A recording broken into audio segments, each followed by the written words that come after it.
Hello and welcome back to the Godot community. My name is Tahira Dean. I'm the virtual PLC lead for high school 2D art. In today's webinar, we're going to be talking about reflecting as we are at the end of the semester, which is very exciting.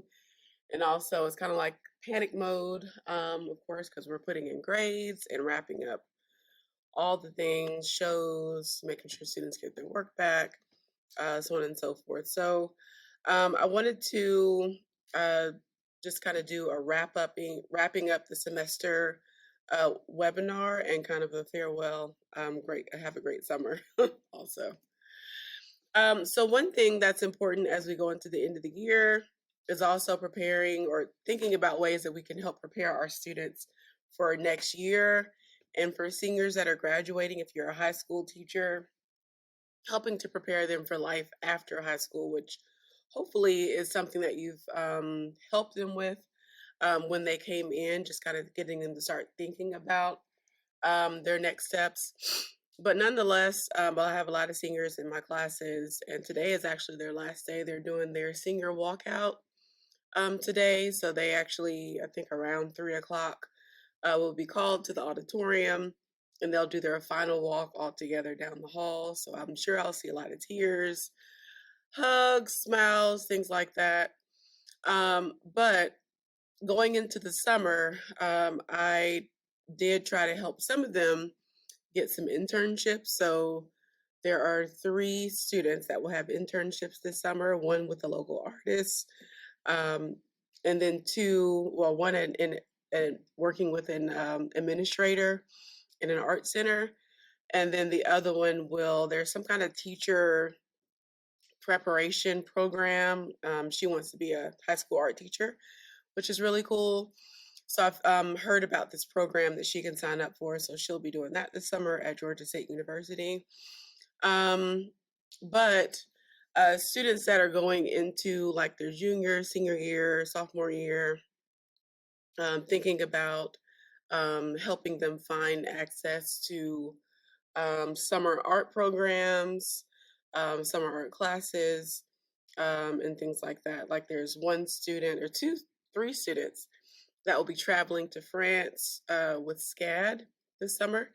So they're very excited about that.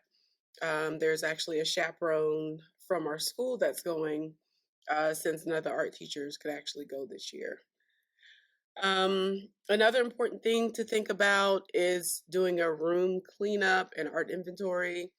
One thing I promised myself this year is that I would not wait until the last minute in terms of like cleaning up. So, at the end of the year, it's kind of just like go time. You have students coming in trying to finish up projects and things like that. So I'm slowly starting to break down parts of the room. So the desk that I got here through a grant, um, and then 2 that were here before I came, I've already broken those down. I've moved my tables. Um, I've started just kind of throwing like just things that have not been used or giving things that have not been used away. In my county, you can send like an all call to all art teachers if they need or to see if they want something, and you can either send it through in our office or you can have them pick it up. But just doing stuff like that, having students help with the cleanup is a big part of that. So like my AP class, that's technically finished. Like they finished their AP show, which was actually their reception was on Tuesday. So today they'll be taking all their work down from the gallery. They'll be doing a mass cleanup of the portfolio room, where they did a lot of matting and kind of like that was kind of their space that they worked. Some of them, if some of the rooms were occupied, like classrooms, if we had classes.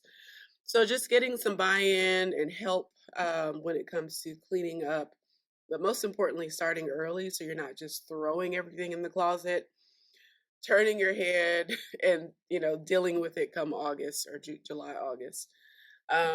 So start early is the biggest tip there, and then kind of taking a look at what you have in your closet and starting an early order if possible. So like a lot of times, depending on your school and your principal, there may be money left over where they, present you with the opportunity to submit a wish list, or some wish list items. So if you can order things in preparation for the next school year, awesome. Or you can just think about having an order ready to go. That way, when it's time to order, you're not like looking at, things that you need and stuff like that.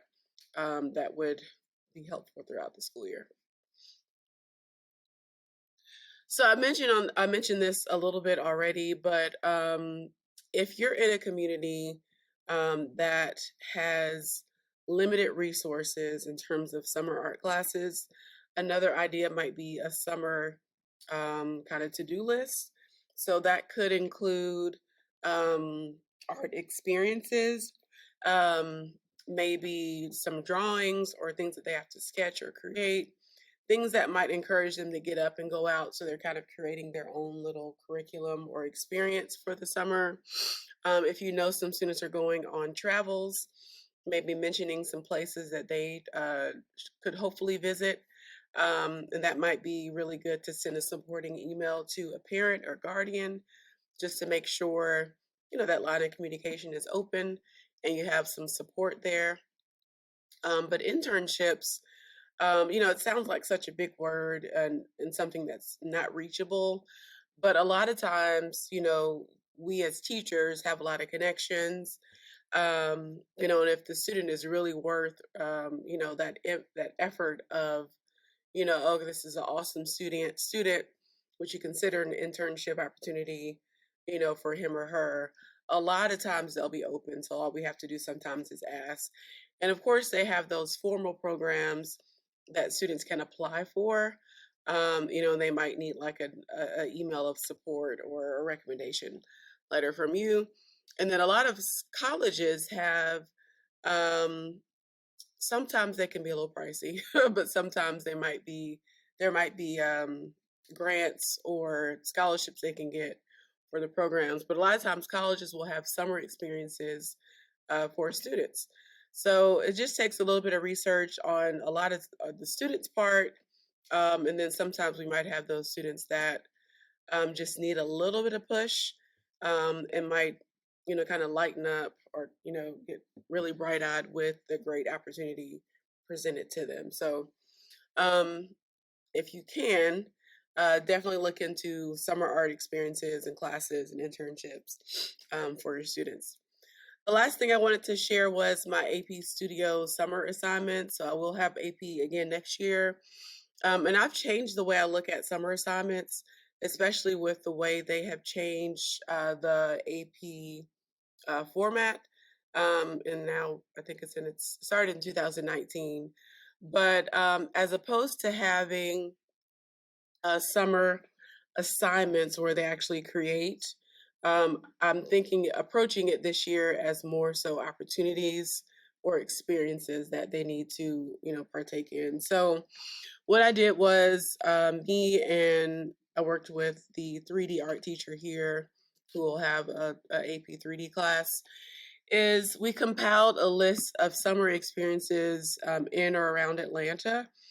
So galleries, mostly. There are some sculpture parks and stuff like that.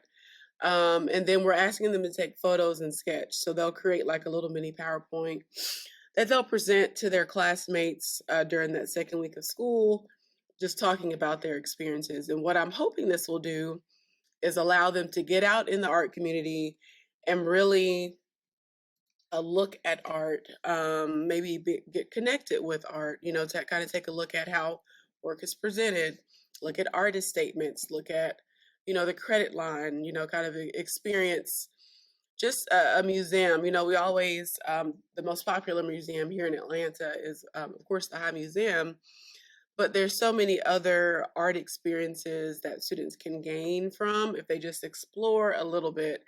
Um, and then you might have students that are really into fashion or really into sculpting or glass art or glass, or metal jewelry or whatever. So um, I'm asking students to do a little bit of research and find some museums they want to go to, some galleries, some studios they want to go to, spark up conversations with people that work there, tell them that they are there as a part of an AP summer assignment experience. And, ask for some guidance in terms of how to get work in the gallery, or tips on displaying your work or things like that. Just have a conversation, right? A lot of times we as artists tend to stay in a bubble. So just trying to start that networking experience for them at this point. So thank you so much for tuning in today. Again, my name is Sahira Dean, Virtual PLC Lead for High School 2D Art, and I'll see you in the next video. Bye, guys.